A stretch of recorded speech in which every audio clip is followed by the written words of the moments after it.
أهلا بكم في فيديو جديد من سلسلة تعلم أساسيات تصميم شبكات ري اللاندسكيب.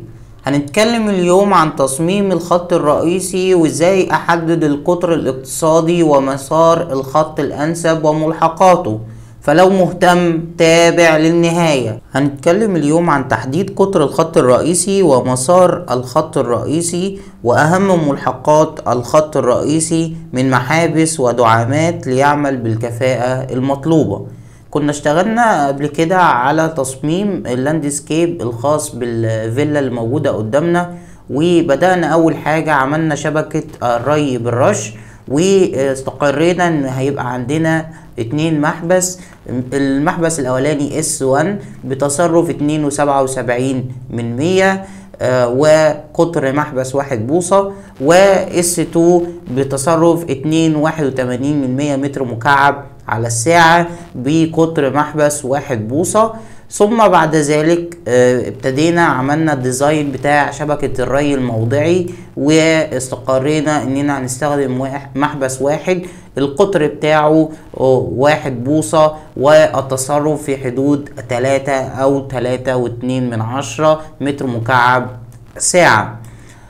بعد كده بنبتدي نحدد مسار الخط الرئيسي، ويمكن احنا مع الديزاين بتاع شبكة ري اللاندسكيب حددنا المسار بتاع الخط الرئيسي، وقلنا ان الخط الرئيسي هو الخط اللي بيوصل المية من مصدر المية اللي موجود عندي في المكان حتى المحابس. يبقى كل مسار المواسير ما بين المحابس ومصدر المية ده بنقول عليه هو الخط الرئيسي، وكنا مديينه اللون الازرق زي ما انتوا شايفين كده. طيب، ايه هي ملحقات الخط الرئيسي اللي هنبتدي نتكلم عنها، وازاي اخلي الخط الرئيسي يشتغل بكفاءة عالية؟ تعالوا نتكلم على اول حاجة ممكن نتعامل معاها مع الخط الرئيسي، وهو السليفز او الجراب اللي ببتدي امرر فيه المواسير من تحت المشايات والانترلوك، و بحيث لو حصل عندي اي كسر اي مشكلة داخل الخط بقدر اغير الاماكن اللي فيها المشاكل بدون تكسير الهارد سكيب. مثلا عندي في المنطقة دي كده عندي هنا مسار الماسورة بتحرك تحت مشاية، وهنا عندي في حوض زراعة وهنا في حوض زراعة، لكن المنطقة دي كلها انترلوك.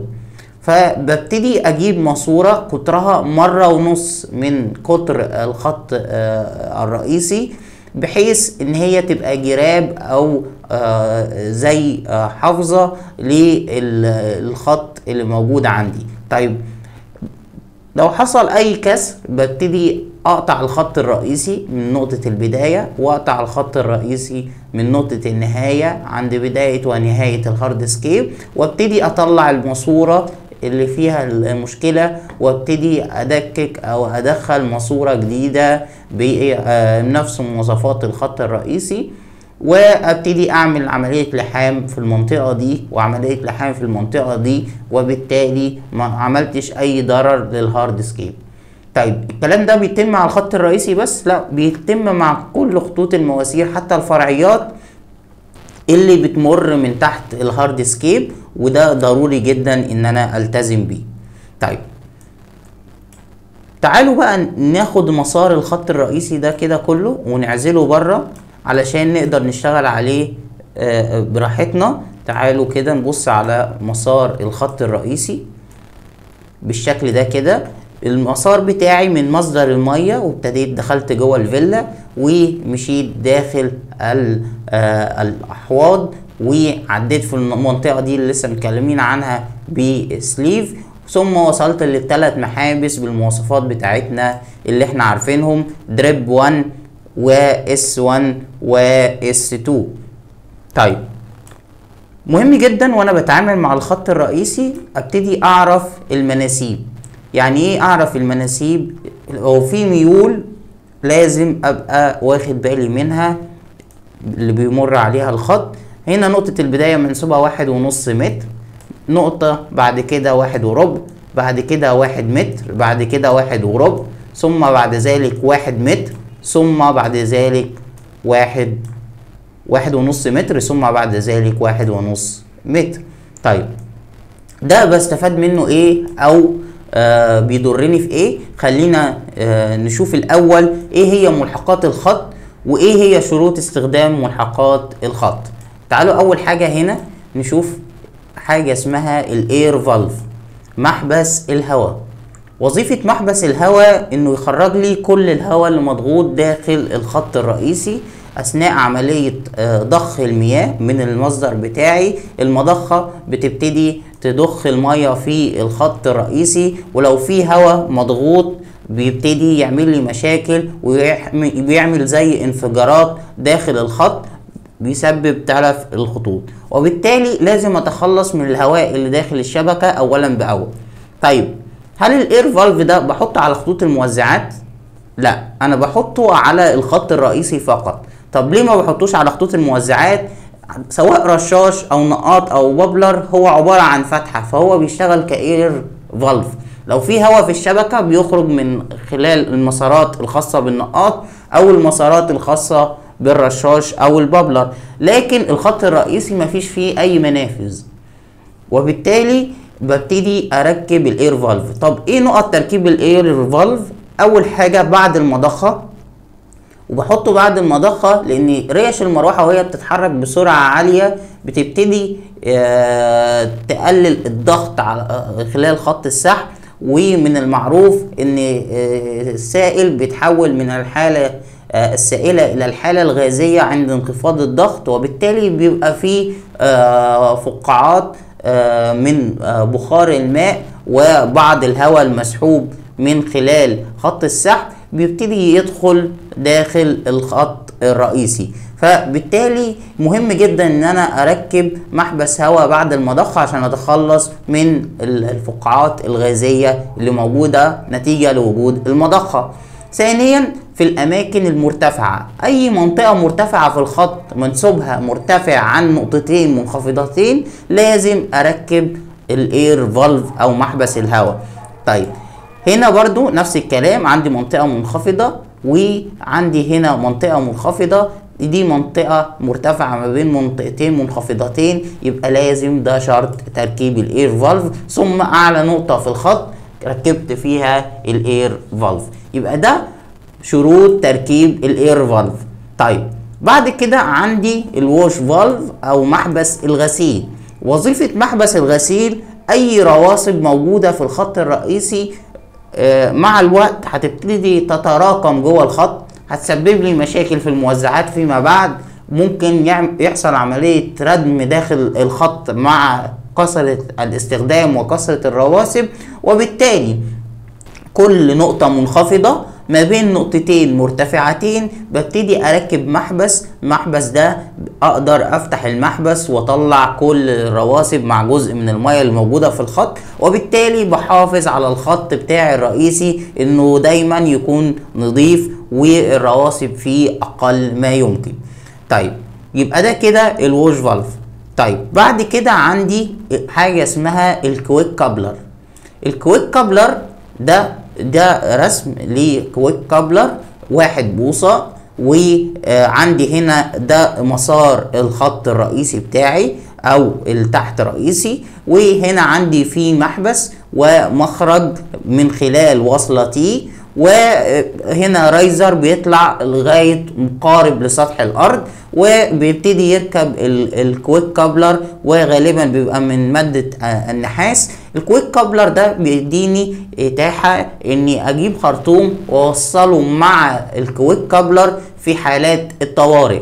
يعني لو حصل معايا كسر في الشبكة الفرعية وعندي في محابس خرجت من العمل، ببتدي اعمل عملية ري يدوي باستخدام الخرطوم عادي جدا من خلال التوصيل مع الكويك كابلر علشان ما يحصلش ضرر للنباتات خلال الفترة اللي الخط فيها مش شغال، ولما تتم عمليات الصيانة بيبتدي اشتغل بالشبكة بعد كده تاني. طيب دي عبارة عن غرفة موجودة تحت سطح الارض، وده سطح الارض. عندي هنا في حصى وعلشان لو في كميات ميه خرجت من الكويك كابلر اثناء التركيب او الفصل ما تتراكمش في الغرفه، الحصى ده يبتدي يعمل كانه صرف جيد فيخلي الغرفه على طول جافه.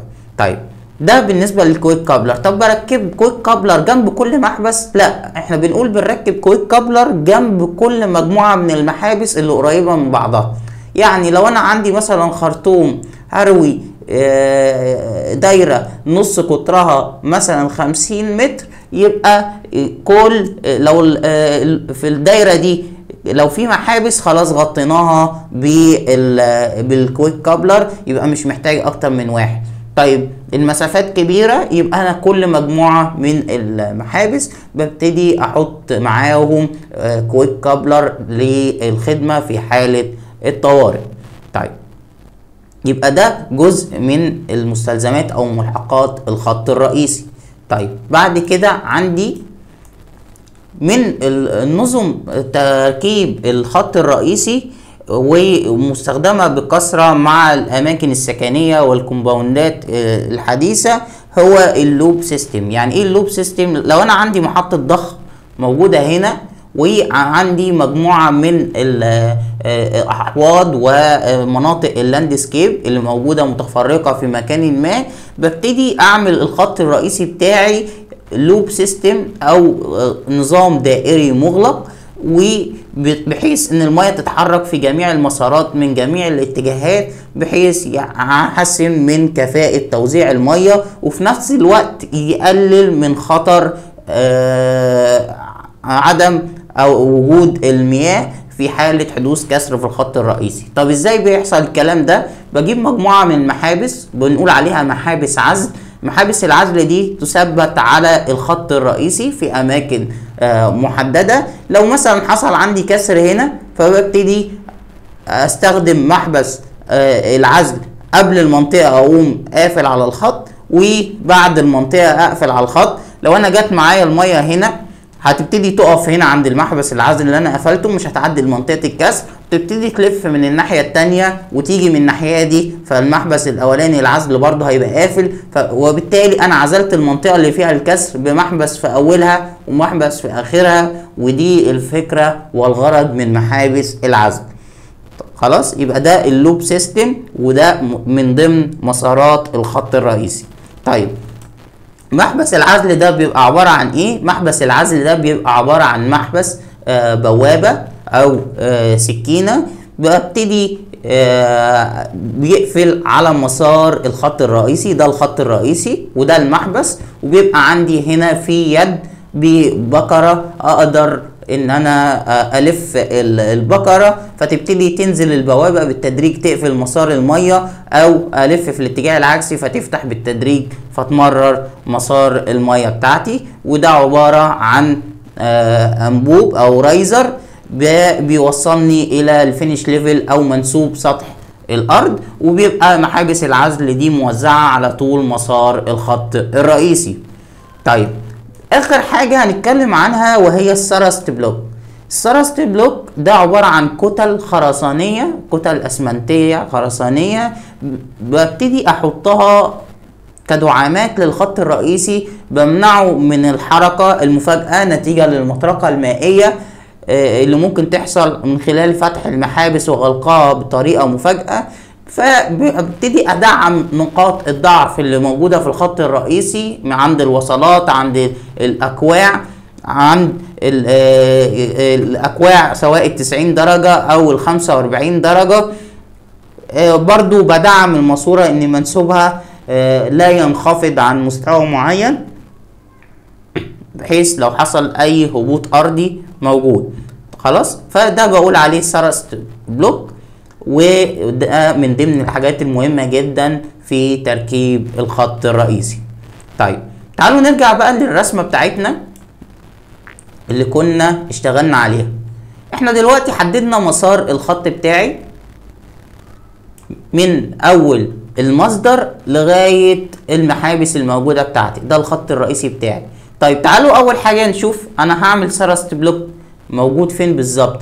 اول حاجة نبص هنا عندي فيه كوع، صح؟ تعالوا ناخد في دي اشكال مختلفة للثرست بلوك. تعالوا ناخد الثرست بلوك ده وهناخد منه كوبي ونيجي هنا ونثبت ثرست بلوك. خلاص. طيب عندي في اكواع تانية بالشكل ده، في كوع تاني هنا اهو بعمل دعامة للخط الرئيسي. طيب عندي في اكواع تاني، كوع تاني هنا بس معكوس. تعالوا ناخد الشكل المعكوس.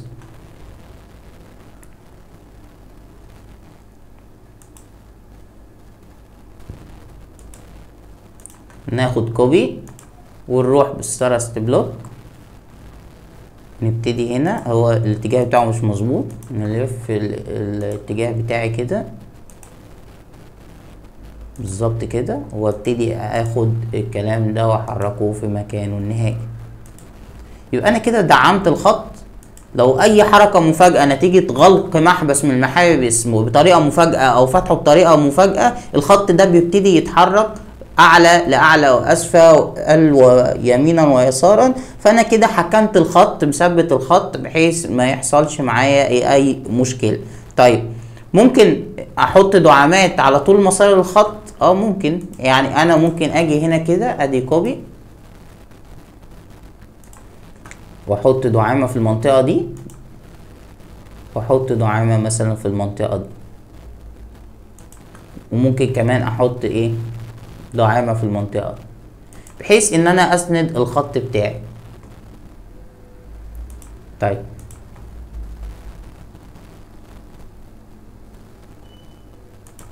نظبط الهاتش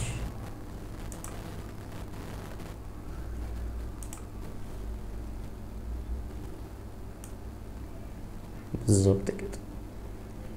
خلاص. طيب ايه الاماكن التانية اللي محتاجة ثرست بلوك؟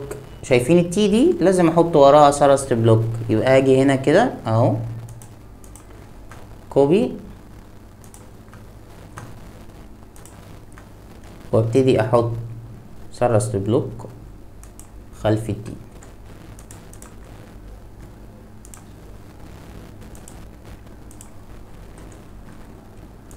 ودي الهاتش.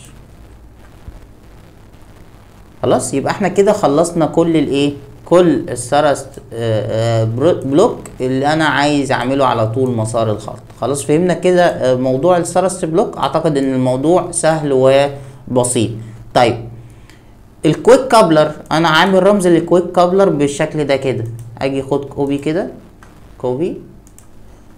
هحط الكويك كابلر فين؟ الكويك كابلر قلنا بنحطه جنب كل مجموعة محابس جنب بعضها. طب انا عندي في حالتي دي في كم مجموعة محابس؟ هي مجموعة واحدة، وبالتالي هو كويك كابلر وحيد هيتحط ويتركب جنب المحابس بتاعتي. حصل كسر في اي شبكة من الشبكات دي، ببتدي اعمل ببتدي اشغل الكويك كابلر بتاعي بالخرطوم وابتدي اروي قطعة الارض.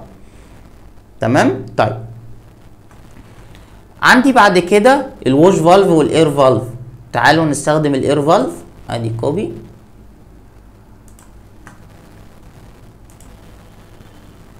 قلنا الاير فالف لو هنا عندي مضخة، خليني بس اغير الاتجاه بتاعه علشان يبقى ظاهر معانا. نعمل له تدوير سنة بسيطة كده.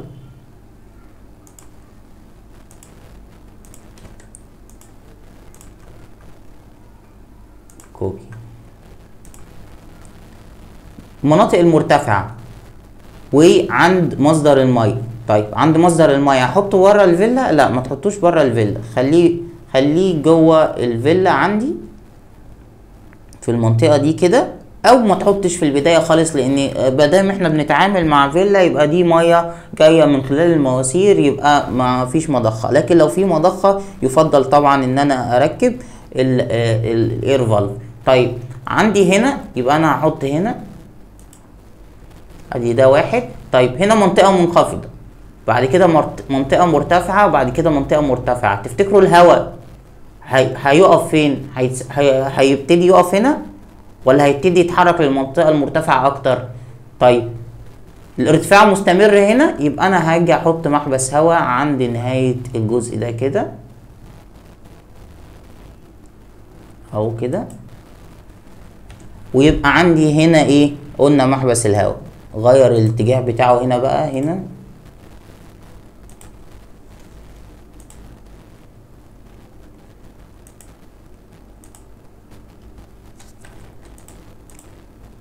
اعمل له روتيت.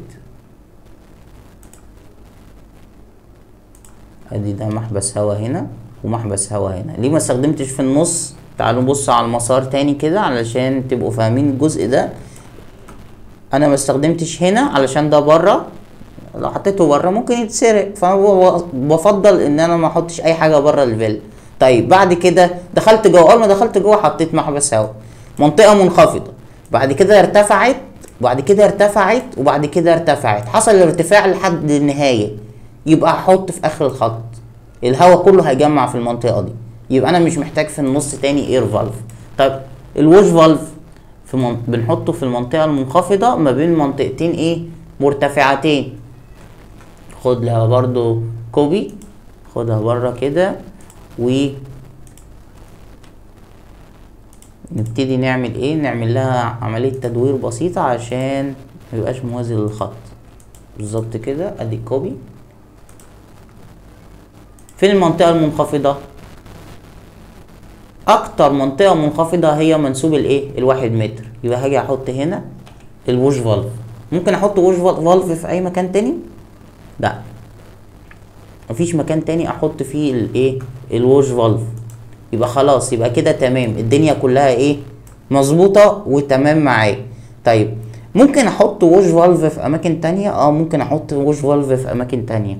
يعني خطوط الرشاشات، شايفين خطوط الرشاشات دي؟ شايفين الخط ده مساره قد ايه؟